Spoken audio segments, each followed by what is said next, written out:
Hey, what's up, lightboltjoe here. Today we are going to discuss Season 2 of Netflix's original show, Never Have I Ever, starring Maitri Ramakrishnan, Darren Barnett. A slew of other people are back reprising their roles. We have some new characters as well. Utkarsh, I forget his last name. He's from Pitch Perfect. That's where everyone knows him from. He plays one of Davy's teachers this year, and he's awesome. He's flirting with her cousin Kamala, and it's just a great old time. So this is another 10 episodes for Season 2, as it was 10 episodes for Season 1. We start out exactly where we left off. So we leave off with Davy, her mom, and her cousin spreading her dad's ashes in Malibu.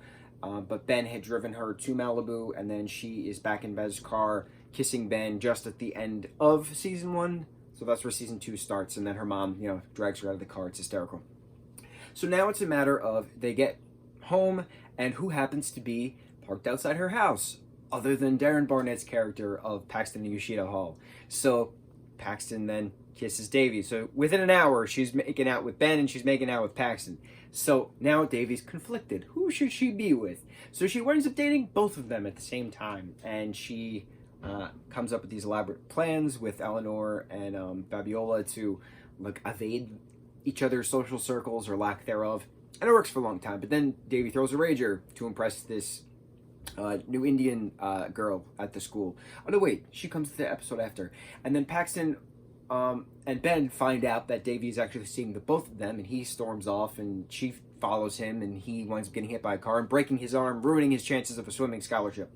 So then it's a matter of Ben and Paxton are both very mad, rightfully so, at Davy, and then Davy's trying to figure out what to do, and she's getting mad, and all these different things. She's still going to therapy, she's still trying to work some stuff out, but in the process, her mom is also starting to see a rival dermatologist that she hates, who's played by Common.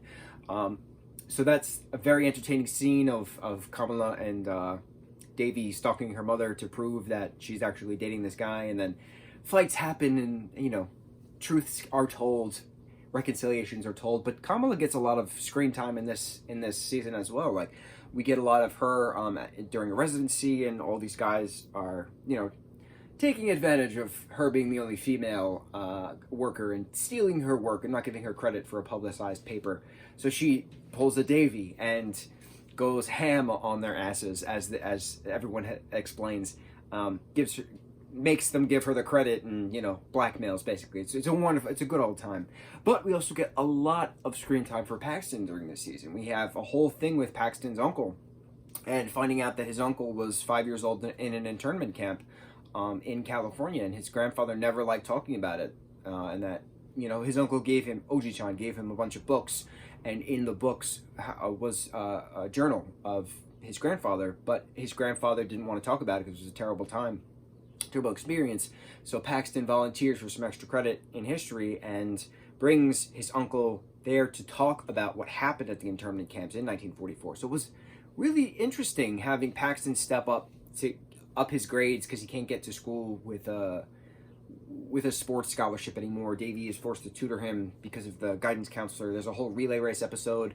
Anise is the new Indian transfer student, and Davy and her get along, and then they don't, and then they get along again, and Davy spreads a rumor of Anissa being anorexic, but it turns out Anissa is actually anorexic, so it's a whole big thing with that.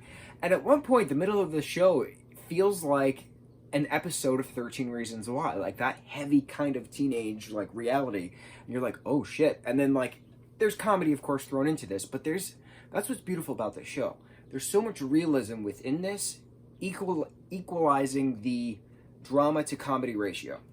It's the best way to describe it, because there's so much heavy stuff going on, talking about mental disorders, talking about eating disorders, talking about loss and grief and embarrassment of PDA or trying to figure out your sexual orientation. There's so many different things in this show, but it's faced with comedy in an appropriate way. Like, someone will throw a snarky remark after a very deep statement, but it works.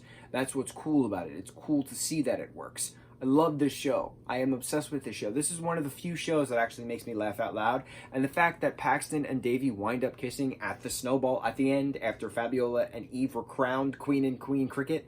Oh, my heart was fluttering. I also love the dialogue that all the kids had in this. Obviously, they're all 20-something-year-olds playing teenagers, but very pro positive, pro being yourself.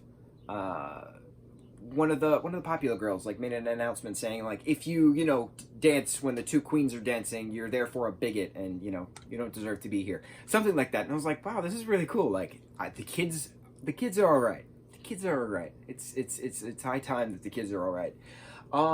What else? I'm sure I'm forgetting so many different things to summarize in the 10 episodes that it is. Oh, the kid who plays Peter in Netflix's American Vandal. It was only on for two seasons with Griffin Gluck.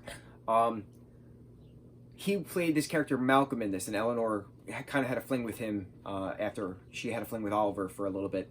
But him playing this like rude douchebag kind of a character was awesome because he played such a nerdy character in American Vandal. So it was nice seeing the duality of his craft, if you will.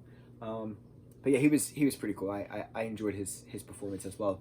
Yeah, this was awesome. I'm so glad it's #1 worldwide. Like it's just been trending constantly. Everyone's doing a fantastic job. I need there to be a season 3. More importantly though, I need Netflix, because Netflix did Never Have I Ever. I need them to announce a season 2 of Julie and the Phantoms. Two totally different teenage, drama comedy things. But like, Julie needs a season 2. Like, it's constantly trending. It's up for 5 Emmys right now. Like, I need there to be a season 2 or news of any sort for that matter. Like, it's been almost a year. It's been 10 months since the show aired and still nothing.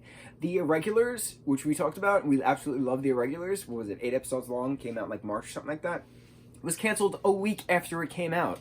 Like, I don't understand. That was a great show, but like, there was news about it. It's been 10 months since Julie and the Phantoms came out, and not a peep from Netflix. So Netflix, with the success of Never Have I Ever, please, for the love of all things holy, give us some news on Julie and the Phantoms, seeing you're going with high school dramedy to high school dramedy. Please, please, please, please, please, please. I need answers. Thank you. That's all I got. Mucho mahalo.